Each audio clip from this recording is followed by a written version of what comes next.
Sorry, guys. I feel like quite the ninny. I've been teaching for the last 9 minutes. I forgot to push the right button in the right order. That's totally on me, and I sincerely apologize. So let's jump right in. Come, let us explore how to generate more self-compassion.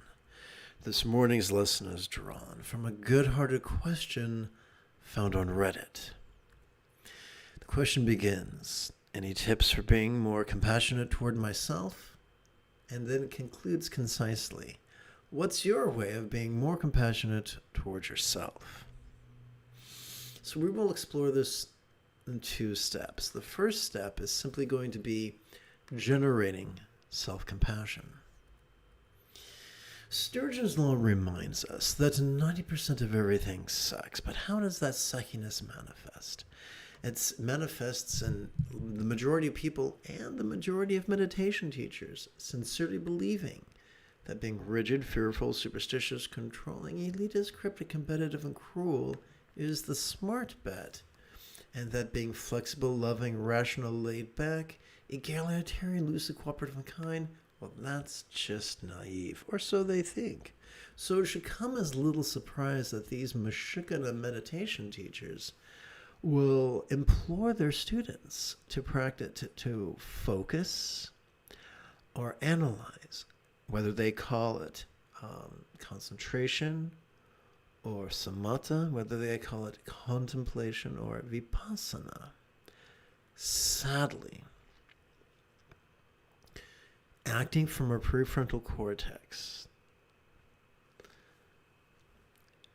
can trigger our amygdala, the seat of aggression and anxiety, which are pretty much antithetical to the empathy of our anterior cingulate gyrus.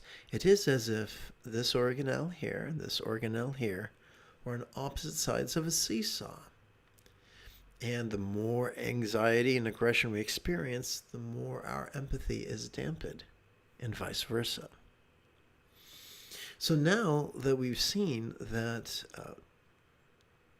exhausting or overusing our prefrontal cortex stimulates our amygdala.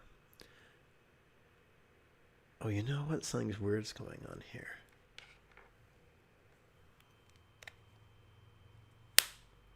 Oh, I think I know what's going on. This volume's too high. There we go. That was awful weird. Okay, let's continue. So, fortunately, the prefrontal cortex and the amygdala are not the only organelles found in our central nervous system. Did you know that the most efficient way to practice mindfulness is to silently and mentally recite the demonstrative pronoun this during each inhalation? Doing so induces the 3-ring circus of our cerebral cortex to cooperate with our sympathetic nervous system. The sympathetic nervous system is located in the center third of our spinal cord. The sympathetic nervous system has evolved to help us perceive in a very specific way, to help us perceive vulnerably, passively, viscerally, randomly, and fleetingly. But what is the object of our perception? Sights, sounds, sensations, flavors, scents, and the like, including emotions, intentions, thoughts, memories, and imaginings. Now, this could seem a trifle overwhelming. What is the pressure relief valve that evolution has prepared for us? The most efficient way to practice meditation is to silently and mentally recite the 1-syllable verb ease during each exhalation. Doing so induces the 3-ring circus of our cerebral cortex to cooperate with our parasympathetic nervous system. Ensconced within both the lower third and the upper third of that same spinal cord, this parasympathetic nervous system has evolved to help us both physically relax as well as mentally release.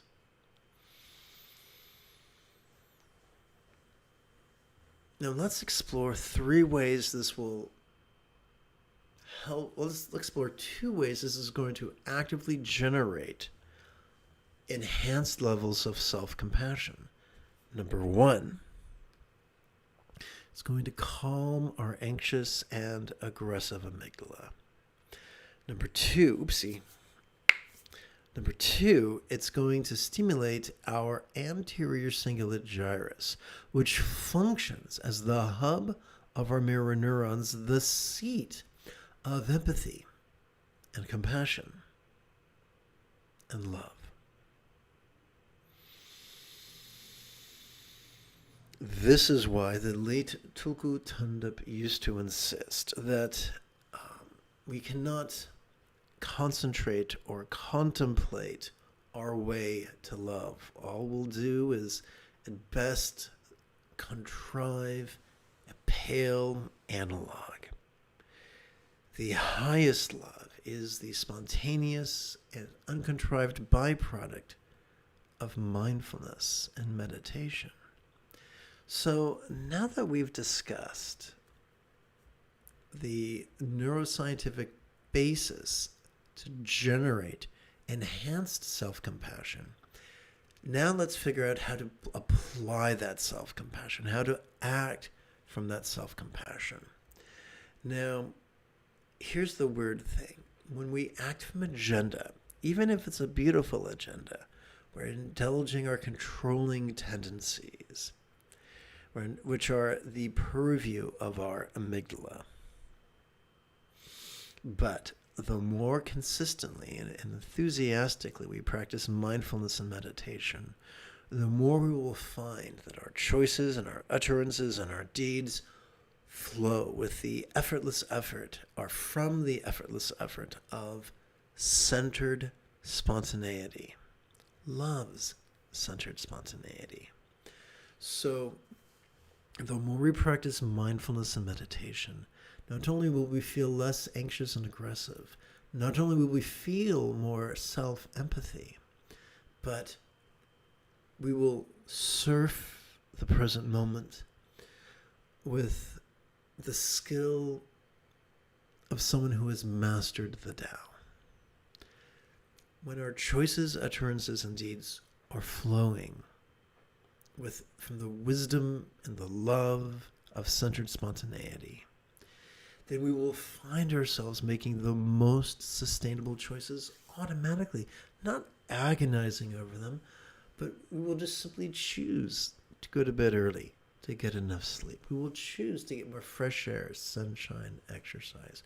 We will choose to do things that release dopamine and release serotonin and make us healthier and happier.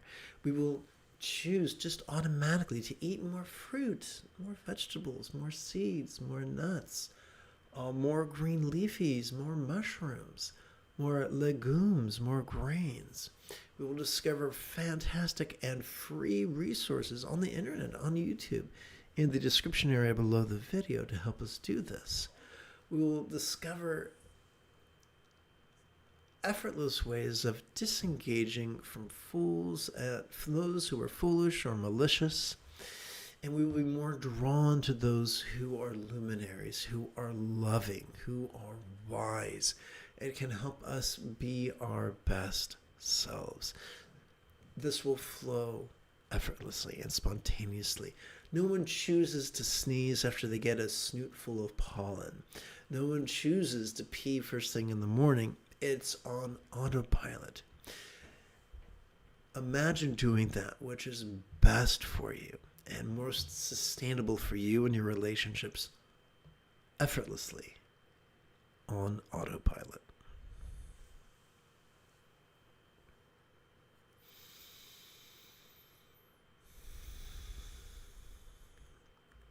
I think it could be great fun if together as a team we did a little bit of chanting and a lot of meditation. So let's do that together after approximately 30 seconds of housekeeping. This is Lama Jigme Gyatso of the Buddha Joy Meditation School for more than 30 years. years, I've spent about 8 hours a day, almost every day, studying, practicing, mastering, and reverse engineering the teachings and techniques of each school of meditation so that you will not have to.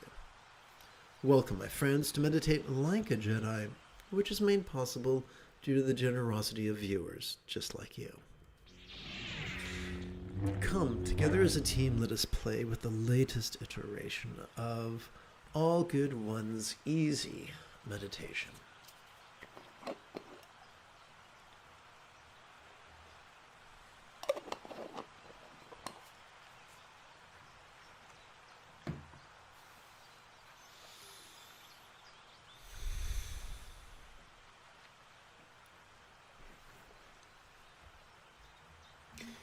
We're going to begin with some very, very gentle, very, very, very passive. We're going to play with some ideas that will help us let go. Formerly, this is known as Mahayoga's wise, first fold of the Buddha's eightfold path that leaps over clinging pride's obstructions to omniscience. Please chant the disclaimer with me. Rather than indulge or controlling tendencies with the follies of active visualization, emotion, magic, and belief, we could just recite these wise words in harmony with our breathing and allow our subconscious to do the heavy lifting. Let us sidestep the rigidity that confuses metaphors for statements literal, and relax into the flexibility that savors that chance explaining metaphors as similes.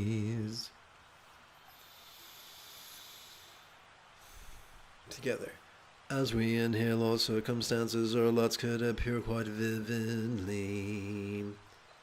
Yet as we relax into our exhalation, they could feel as non-graspable as a real or imagined paradise or vati of light. So we're going to take all these words and compress them down to just 8 syllables that we're going to divide between our inhalation and our exhalation. Now, what do we mean by the word void? Void is a metaphor. So think of it this way. First, we'll look at literally. As we relax into our exhalation, whatever circumstances we might have noticed during our previous inhalation could feel less solid, a little bit less solid, a little bit less permanent, a little bit less defining. Now let's explore that figuratively. As we relax into our exhalation, whatever we noticed circumstantially could now feel as if it was as non-graspable as a vast empty void. We have to ask the question, what is a real-world example of a non-graspable vast empty void? How about the illusion of the infinite azure sky on a bright and beautiful cloudless morn, which, although is tantalizing to the eye, is intangible to the hand? So now here you see how we're using the word void as a metaphor of the non-graspability that is spontaneously there for us to notice during each relaxing exhalation. Now let's play with these words.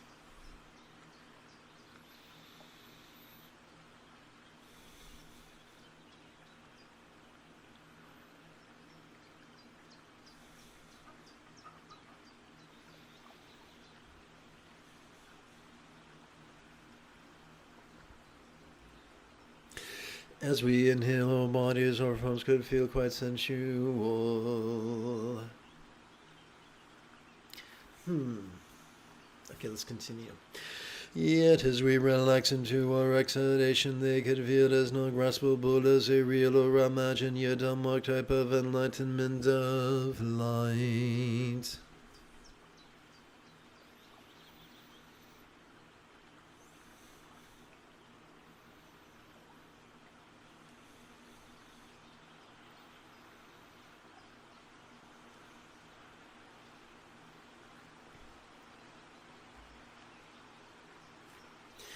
As we inhale, all communication or speech could resound quite clearly.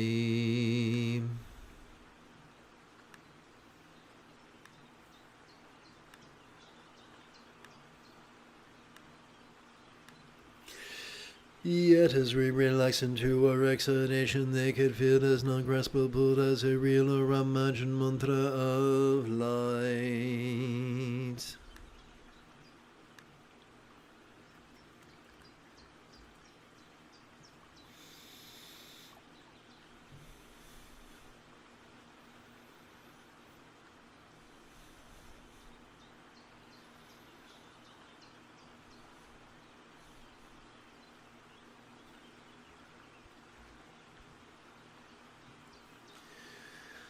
As we inhale, all perceptions, emotions, intentions, cognitions, recollections, and imaginings could appear quite vividly. Yet as we relax into our exhalation, they could feel as non-graspable as a real or imagined syllable or bija of light.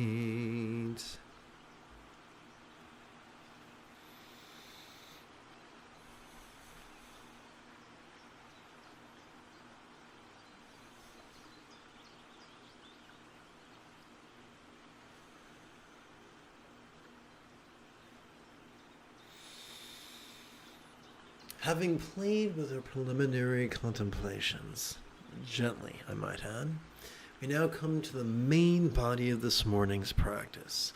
Ati Yoga's mindfulness and meditation, the seventh and eighth folds of the Buddha's Eightfold Path that slice through the obscuring emotion of duality's tyranny, of hope and fear.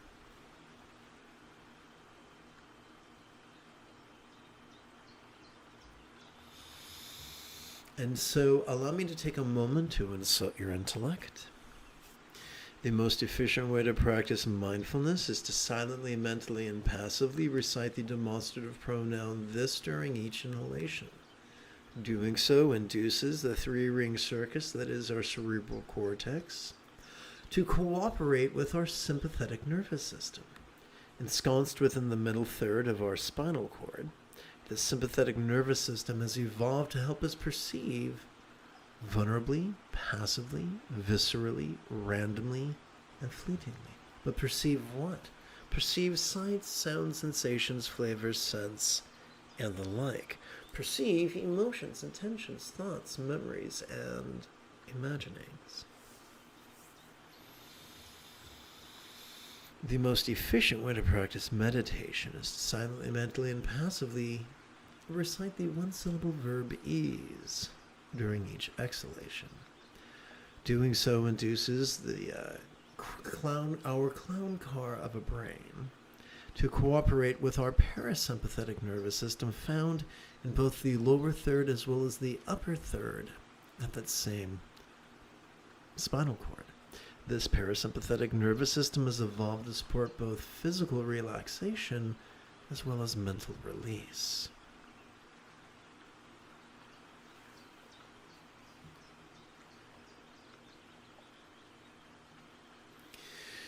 So we could play with approximately 3 or 4 collections of 144 rounds, but what is a round? A round is simply one inhalation followed by one exhalation. So the trick to collecting 144 rounds is to break it down and instead perform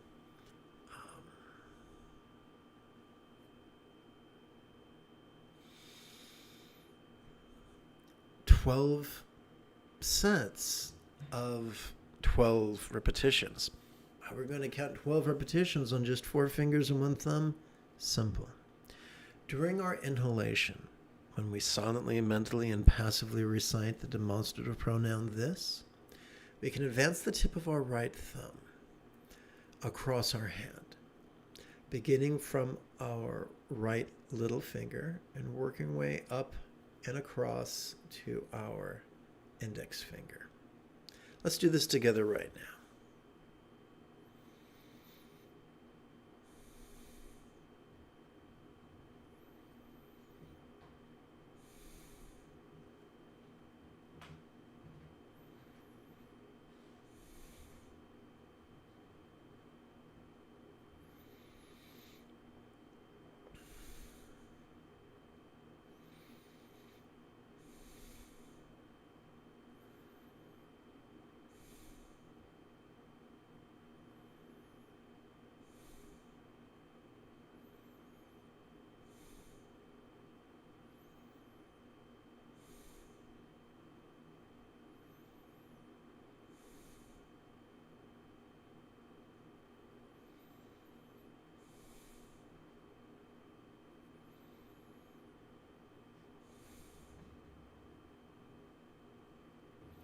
So we can count one set of 12 repetitions. That's easy. How do we count multiple sets?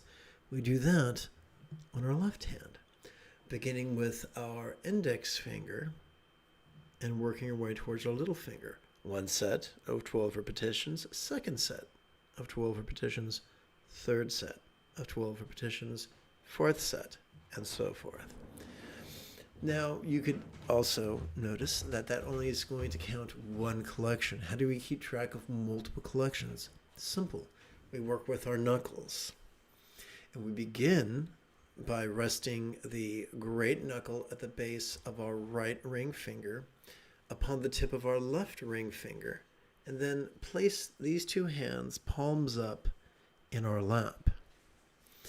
I like to call this Bengali crease counting. This, or if I wanted to be fancy, I could call it Mudra Anuyoga. Anywho, it's okay if this is overwhelming. Tune into these live streams, live or recorded, once every 12 hours, and within a week or two, you'll have memorized this.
So remember, our job is not to focus, but just to watch whatever comes up. Whether that which comes up is external or internal or physical or mental, or painful or pleasurable or boring or interesting or glorious or grotesque.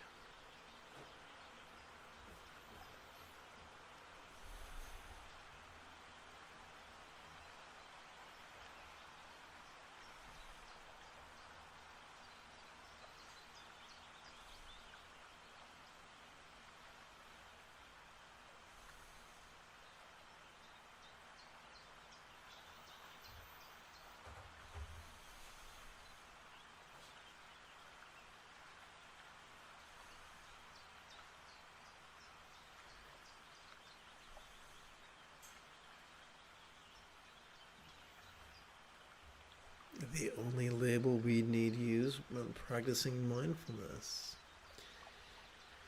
is the demonstrative pronoun this.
when you've counted 12 sets of 12 repetitions, then it's time to advance the knuckle work from the great knuckle. Oopsie. There we go. From the great, where am I here? There we go. From the great knuckle at the base of the right ring finger to its first knuckle. That's all. You're just dragging the finger down.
If you've just joined, allow me to remind you that the most efficient way to practice mindfulness is to silently, mentally, and passively recite the demonstrative pronoun this during our inhalation. Doing so induces the three-ring circus, that is our cerebral cortex, to actually cooperate with our sympathetic nervous system ensconced within the middle third of our spinal cord. The sympathetic nervous system has evolved to help us perceive vulnerably, passively, viscerally, randomly, and fleetingly. It's the opposite of concentration. It's evolved to help us perceive sights, sounds, sensations, flavors, scents, and the like, including emotions, intentions, thoughts, memories, and imaginings. Now, the most efficient way to practice meditation is to silently, mentally, and passively recite the one-syllable verb ease during each exhalation. Doing so helps the clown car of our cerebral cortex to cooperate with our parasympathetic nervous system found in the lower third and the upper third of our spinal cord.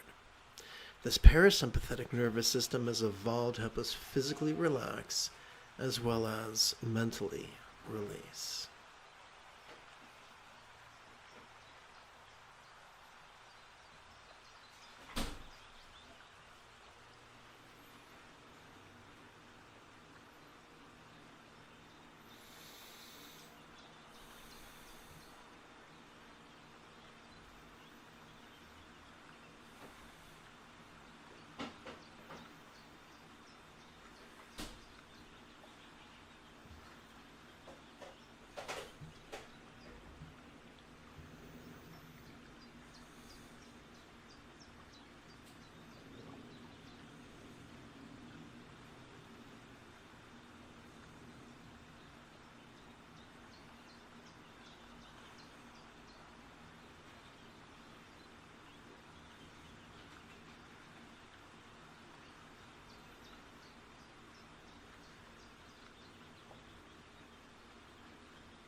One moment.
Because I'm happy. Clap along if you feel like a room without a roof.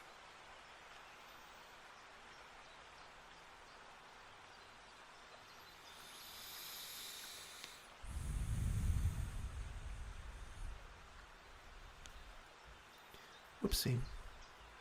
So let's seal our practice with Mahayoga's loving second fold of the Buddha's Eightfold Path that leaps over competitive jealousy's obstruction to omniscience. Rather than indulge our controlling tendencies with our follies of active visualization, emotion, magic, and belief, we could just recite these kind words in harmony with our breathing and allow our subconscious to do the heavy lifting. Let us sidestep the rigidity that confuses metaphors for statements literal, and relax into the flexibility that savors the chance explaining metaphors as similes. So what follows are not prayers, they are intentions. We use words to guide our intention. May all minds of all beings... One moment.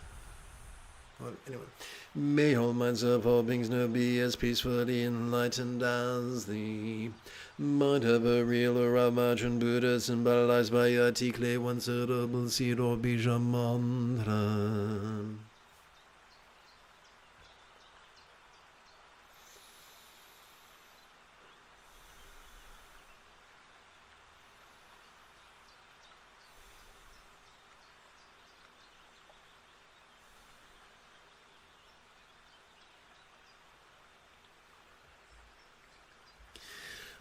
The mental morality of kind intention is the second fold of the Buddha's Eightfold Path.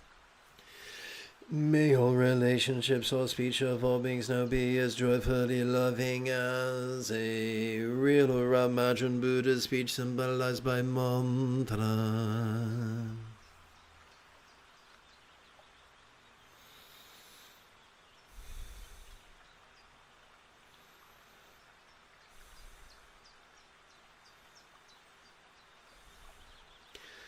The interpersonal morality of kind communication is the third fold of the Buddha's Eightfold Path.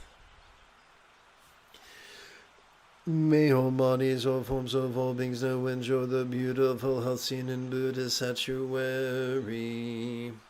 depicting the blissful body of a real or imagined Yadama, an archetype of enlightenment such as Kuntu Zangpo.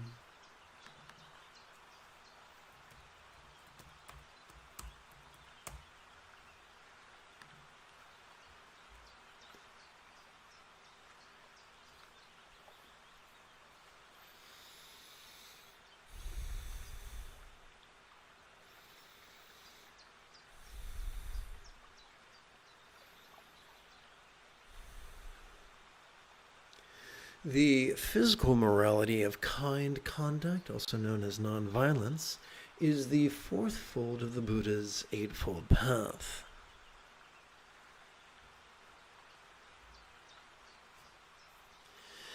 May all circumstances or lots of all beings now have the safe fortune or boon, as a Buddha's real or imagined paradise, pure land of Ati.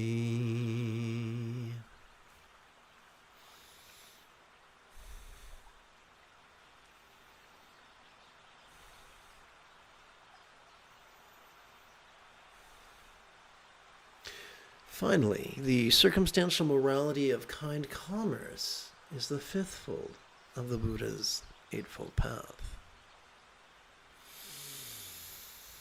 If you feel that I have earned it, you could give this live stream a thumbs up. You could even help support this channel. In approximately 10 hours, I would very much like to return to lead today's evening meditation class and group practice. And if you are as geeky as me, may the Force be with you always.